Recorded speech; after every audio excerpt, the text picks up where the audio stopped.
بسم الله الرحمن الرحيم رب العالمين صدق الله مولانا العظيم إن الله وملائكته يصلون على النبي يا أيها الذين آمنوا صلوا عليه وسلموا تسليما اللهم صل على سيدنا محمد وعلى آله سيدنا ومولانا محمد كما تحب وترضى بأن تصلي عليه. السلام عليكم ورحمة الله تعالى وبركاته. وعليكم السلام.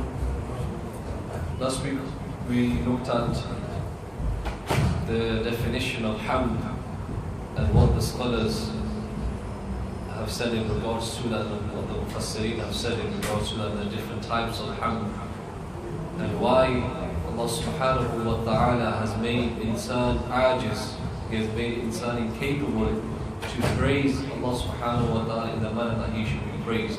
And I gave reasons for this. And that story of Sayyidina Dawood alayhi salam, which Imam Fakhruddin al-Razi mentions in his Tafsir al-Kabir, that Sayyidina Dawood alayhi salam said that to Allah subhanahu wa ta'ala that all of your blessings are ghayr mutanahi. And I explained this term last week. Ghayr mutanahi is a term which the mutakallimin have used within their books, which means that the blessings of Allah subhanahu wa ta'ala cannot be counted for. There's so many blessings that one person, if he was to sit down and count, he would not be able to count. This is how blessings Allah subhanahu wa ta'ala has bestowed upon mankind. So Sayyidina Dawood alayhi salam said that, oh Allah, how is it that I can praise or do your hamd? Because your blessings are ghayr mutanahi, i.e. they have no limit and they are unlimited. So how is it that I can praise you? And Sayyidina Dawood alayhi salam said, if I was to just for one blessing and dedicate my whole life just for one blessing, I would not be able to fulfill and do the haqq for that praise. And Allah Ta'ala in response said that, Dawood, when you realize that you cannot praise me, or when you realize that my ni'am, my blessing of ghayr mutanahi, know that you are fulfilling my rights and fulfilling my hamd. So insan is ajiz, he's incapable to do the hamd of Allah subhanahu wa ta'ala, or praising or do his gratitude to Allah subhanahu wa ta'ala. But when he comes to this result or end conclusion that he could spend his entire life and he will not be able to be grateful to Allah subhanahu wa ta'ala's blessings, therein Allah subhanahu wa ta'ala says that at this moment when you come to that result, that's the result when you are actually praising my blessings. And we looked at other things as well. And today we will look at Rabbil Alameen and what the ulama have said in regards to this. The meaning of Rabb.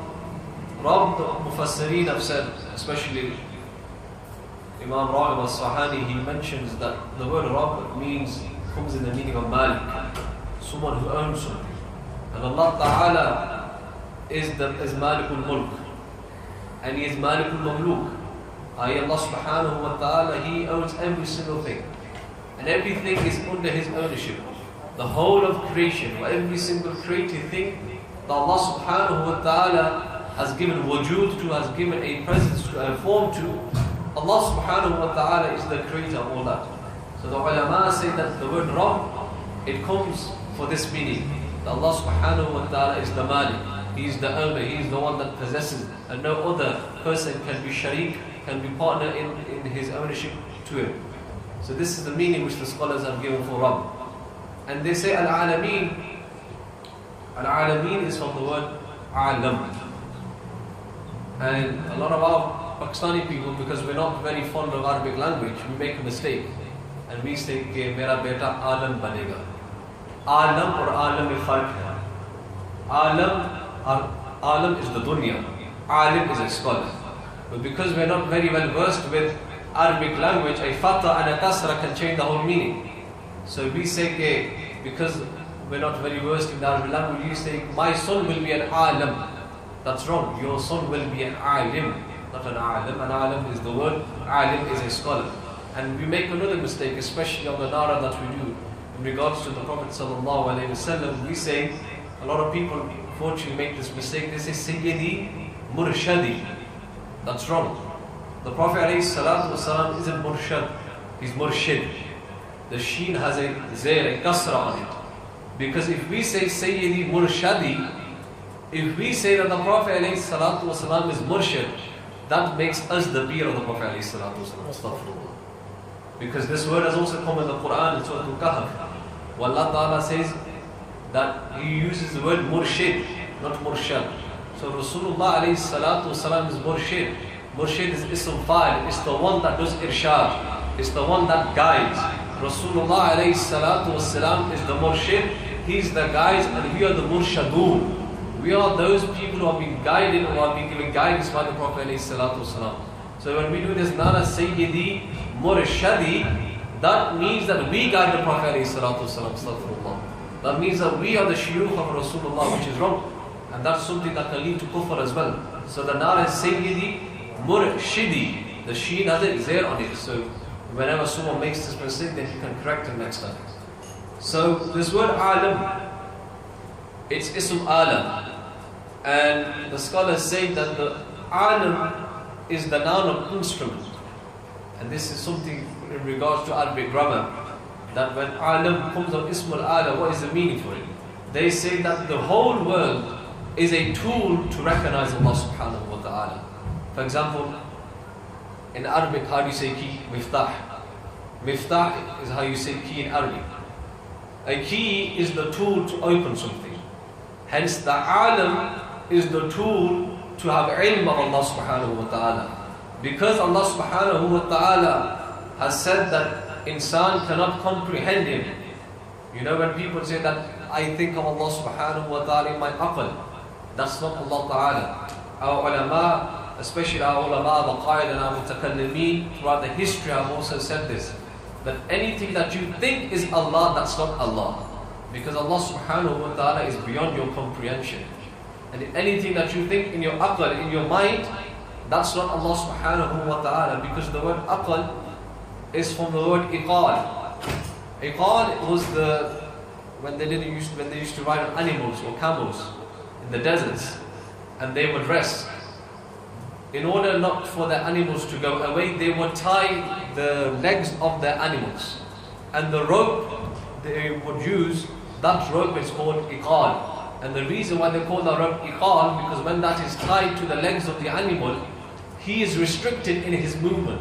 So even if you were to go to sleep and he tried to move, he wouldn't get so far. And hence the ulama have said that the word aqal is from this word iqal. Because iqal is that rope which restricts the legs of an animal. And hence your aql is restricted. It can't comprehend every single thing. It can comprehend most things or certain things or majority of things. But there are certain things that your aql cannot comprehend. For example, our aql, because we haven't seen it, cannot comprehend the Day of Judgment. Because we haven't seen it. But we have to have belief in this. Our aql, we haven't seen Allah. And nor can our mind comprehend Allah. But we have to believe Allah Ta'ala exists through His signs we know. And Allah Ta'ala in the Quran many times has said that we should try to do tadabbur and comprehend and contemplate Allah Ta'ala through His signs, not through His zat, through the ayat of Allah Subhanahu wa Ta'ala. And hence why Sayyidina Abdullah ibn Abbas radiallahu ta'ala would say that people shouldn't be thinking about the Creator. They should be thinking about those things which the Creator has created. Through the signs and through the creation and through the alam of Allah subhanahu wa ta'ala, then a person will recognize the ma'rifah of Allah subhanahu wa ta'ala. Hence ulama say that the word alam is the instrument for the creation to recognize the oneness of Allah subhanahu wa ta'ala. And Sayyidina Abdullah ibn Abbas said that the tafsir of Rabbil Alameen is Rabbul Insi wal Jinn. That the tafsir, the commentary of this verse in Surah Al-Fatiha, Rabbil Alameen, it comes from the Lord of the Jinn and the Lord of the Ins. Allah subhanahu wa ta'ala is the Lord of mankind and is the Lord of all jinn kind as well. So this was the discussion of Alhamdulillahi Rabbil Alameen. Now after this, Allah subhanahu wa ta'ala mentions two attributes of Himself, Ar-Rahman and Ar-Rahim. And when we did the discussion of Bismillah ar-Rahman ar-Rahim, I explained in some detail of what Rahman means and what Rahim means.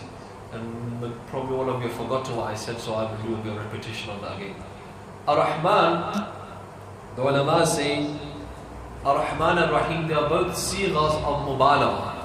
There are both forms. The Arabic language is a very fasih and eloquent language, and a very depth language. And certain words have a certain connotation, and certain words will be used in a certain context, and certain words can have various meanings. For example, the word aynun.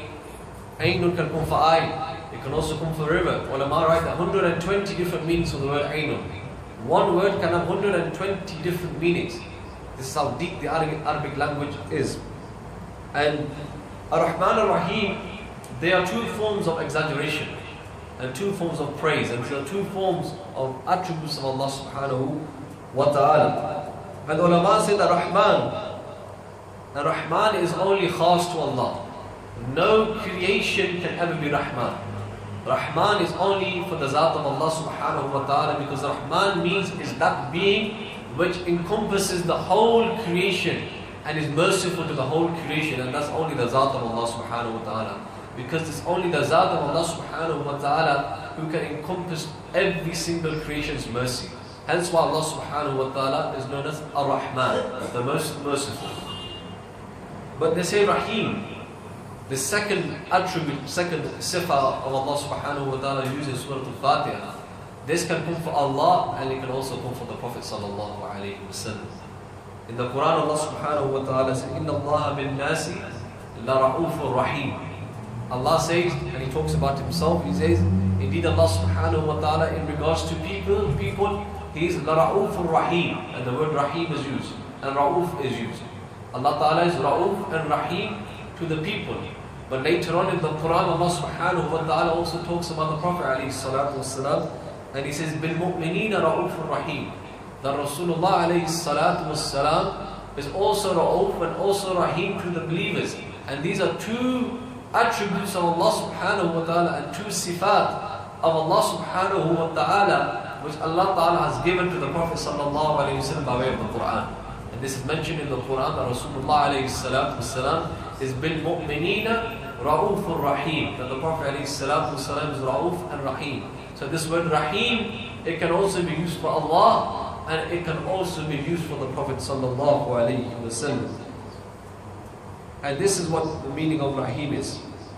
But the word Rahman, it is only khas and only specific to the Zat of Allah subhanahu wa ta'ala. Hence the Prophet alayhi salatu wasalam is known as Rahim and not Rahman, because Allah ta'ala in the Quran, when He described the Prophet sallallahu alayhi wa sallam, or how his dealings are in regards to the mu'mineen, He said Ra'uf Rahim, that Rasulullah alayhi salatu wasalam is Ra'uf and Rahim. And later on in the Quran, Allah ta'ala also talks about the rahmah of the Prophet alayhi salatu wasalam, that وَمَا أَرْسَلْنَاكَ إِلَّا رَحْمَةً لِلْعَالَمِينَ. That Rasulullah alayhi salatu wasalam's mercy, Him being compassionate to every single one, not just to the Muslims or to the mu'mins, but لِلْعَالَمِينَ. Here again, alameen is used. And Allah ta'ala says in Surah Al-Fatiha that He is Rabbul Alameen. Allah is Rabbul Alameen, and Rasulullah is Rahmatul Lil Alameen. Allah subhanahu wa ta'ala is one that owns the entire creation and the universes, and Rasulullah alayhi salatu wasalam is the one who is merciful to all of the creation. That being humans, and that being animals, and that being any type of creation. We find examples of this in the Seerah. So this is short and mukhtasar tafsir of Rabbil Alameen and Ar-Rahman Ar-Rahim. I've left it here today because next week we will start Maliki Yawmiddin and Iyaka Na'budu wa Iyaka Nasta'in. And this tafsir is pretty long and pretty detailed, and there's a lot of things here, there's a lot of objections which the ulama have. A lot of people who deny this idea of tawassul, and they quote Iyaka Na'budu wa Iyaka Nasta'in, and they misquote this verse, and they say that those people who make tawassul through the Anbiya or the Salihin or people other than Allah Ta'ala are mushrik and mubtadi'. But the Mufassirin, like the likes of Imam Fakhruddin Razi and those authorities in our religion, when they explain the ayah Iyaka Na'budu wa Iyaka Nasta'in, they give various different meanings for this, and through this they also prove that wasila is jaiz, that asking someone else on behalf of Allah subhanahu wa ta'ala using a medium. And I clarified this whole issue last week when I gave the hadith of Sayyidina Rabi'a bin Ka'ab radiallahu ta'ala, mentioned in the Sahih of Imam Muslim, and also mentioned in Sunan of Abi Dawood, that Sayyidina Rabi'a radiallahu ta'ala was the khadim. He was the one that would serve the Messenger of Allah alayhi salatu wassalam at night, and when the Prophet ﷺ would wake up for Salat al-Tahajjud, he would offer the water which the Prophet ﷺ would make ablution with. And one night the Prophet ﷺ said, Sal Rabi'a, or Sal Ya Rabi'a, ask whatever you want and you will get it. Mullah Liqari, on the commentary of this hadith, he writes that when the Prophet ﷺ said Sal Rabi'a, this was a mutlaq hukm. I.e. mutlaq means that it is not restricted with conditions or with quyud. I.e. the Prophet ﷺ, when he said ask, he didn't say you can only ask from Madinah al-Munawwara. He didn't say you can only ask from this dunya. He said ask whatever you wish and I will grant it. And if Rasulullah ﷺ did not have this ability to give from what Allah has given him, then he would not have said to Sayyidina Rabi'a, Sal Rabi'a. And then Sayyidina Rabi'a, he asked, what did he ask for? He asked for he said, I ask, As'aluka murafaqataka fil jannah ya Rasulullah. That I ask for your companionship in Jannah al-Firdaus ya Rasulullah. And I explained to this hadith that the Prophet ﷺ here in this hadith is illustrating himself that he would say to the Sahaba that ask me and I will grant it to you. And this is what Mullah Qari wrote on this and on the commentary of this hadith, and we will leave this here today. And inshallah next week we will carry on with the tafsir of Surah Al-Fatiha, which is Maliki Yawmiddin and Iyaka na'budu wa iyaka nasta'in, inshallah. وأقول قولي هذا وأستغفر الله لي ولكم وآخر دعوانا الحمد لله رب العالمين آمين. اللهم صل على سيدنا ومولانا محمد وعلى آل سيدنا محمد كما تحب وترضى. اللهم انفعنا بما علمتنا وعلمنا ما ينفعنا وزدنا علما وزدنا فهما وزدنا حكمة والحمد لله على كل حال. وصلى الله على سيدنا ومولانا محمد وعلى آله وأصحابه أجمعين. آمين برحمتك يا رب. جزاكم الله خيرا.